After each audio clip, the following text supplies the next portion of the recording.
All right, let's dive right in. Today, we are heading to medieval Yemen to uncover the story of a forgotten empire, the Rasūlids.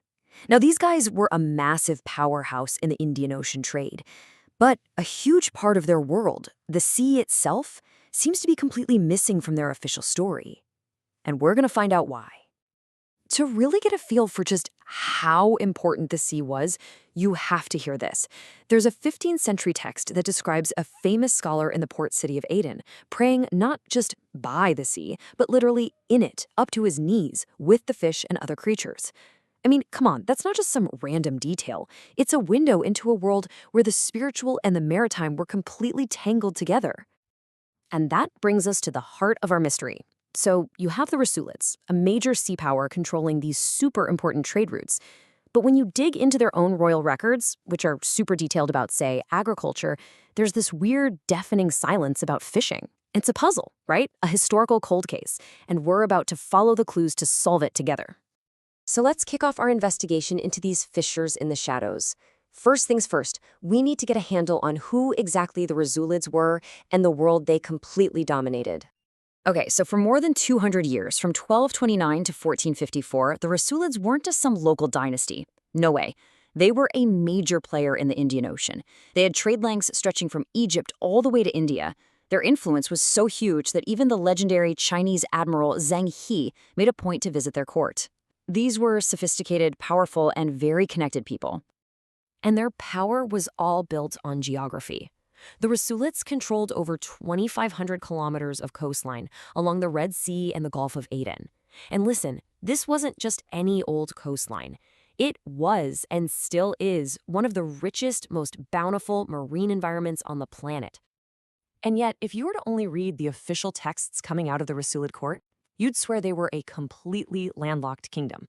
Seriously, they wrote these incredibly detailed books and manuals all about farming, crop rotation, land management. Their whole official identity was tied to the soil. Which, of course, brings us right back to our big question.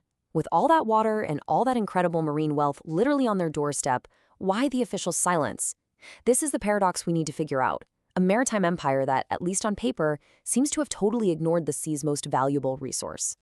Any good detective knows exactly where to start looking for clues. You follow the money. Because even if the royal histories are being quiet, you know what isn't? The tax ledgers.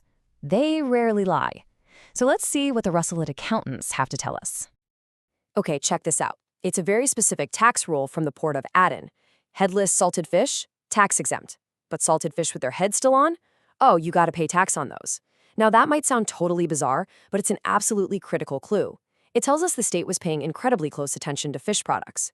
Close enough to make these super specific, fine-tuned distinctions. And it wasn't just about food.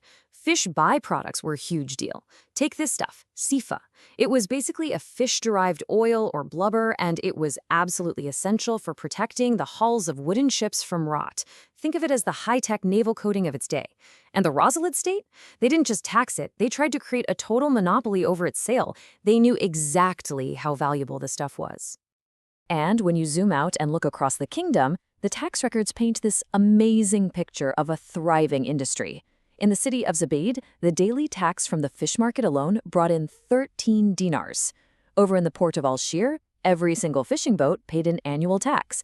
And in the big ports like Aden, they taxed the salted catches.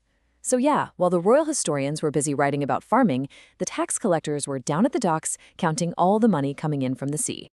Okay, so we've established the state was definitely making money from fish. But, was it actually a big part of daily life? For our second clue, let's see what travelers and locals were saying about the Yemeni diet. This quote from the traveler Ibn al-Mujawir is, well, it's just staggering. He's describing a region on the edge of the Rasūlid kingdom, and he says that fish was so plentiful, it wasn't just food for people. No, they fed it to their camels and donkeys. They used it as fertilizer for their crops. Can you imagine? Fish wasn't just part of the economy. It was woven into the very ecosystem of daily life. And this fish-fueled society was everywhere, at every single level. For the average person, small salted fish, kind of like sardines, were a daily staple. For the elites, a choice fish called dairak, probably a kingfish or a mackerel, was a total luxury item. There's even this one crazy story about a bidding war over a single one of these fish that drove the price up to an insane 1,000 dirhams. And for travelers, like the famous Ibn Battuta, the diet on board a ship was often just fish and dates. It was simply everywhere. Our third and final clue is, well, it's probably the most powerful one. It isn't hidden away in some dusty tax document or a traveler's diary. No, this is something much more public, something that was an official symbol of the state itself. The most compelling piece of evidence we have that the Rasūlids truly valued their maritime wealth wasn't something they wrote down for the history books. It was something they stamped right onto their money and put into the hands of every merchant, every soldier, and every citizen in their busiest port. Meet the Aden fish dirham. For decades in the 14th century, the official Rasūlid mint in their most important city, Aden, was striking silver coins with these clear, unmistakable images of fish. You just don't put something on your currency unless it represents a core source of your power and your wealth. This was basically a public announcement of just how important the sea was to them. So, when you put all of these clues together, the sneaky taxes, the fish-filled diet, and the coins, that official silence in the royal records starts to make sense in a whole new, fascinating way. Let's just recap the case real quick. We started with this mystery, the official silence. But then our investigation uncovered hard evidence in the tax ledgers showing the state was profiting big time from the sea. Then we found eyewitness accounts of a society completely running on fish, from fertilizer to fancy feasts, and finally the smoking gun, the state's own money stamped with the very symbol of all that maritime wealth.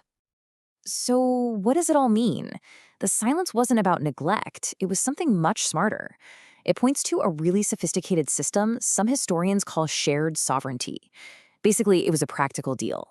The Rasūlid state was perfectly happy to let these powerful, well-organized fishing communities manage the day-to-day business of the sea. The state didn't need to write books about fishing. It just needed to show up and collect its share of the profits. And these weren't just a few guys in a boat. This is a description of Al-Mabah, a village literally right next door to the huge port of Aden. It was a bustling community of fishermen who also had their own stores, a cotton mill, and were totally integrated into the main port's economy. They were like a parallel, powerful economic engine, just hiding in plain sight. It was a symbiotic relationship. So, our final verdict is this. The Rasūlid sultans were without a doubt the masters of the land, and their official records reflect that focus.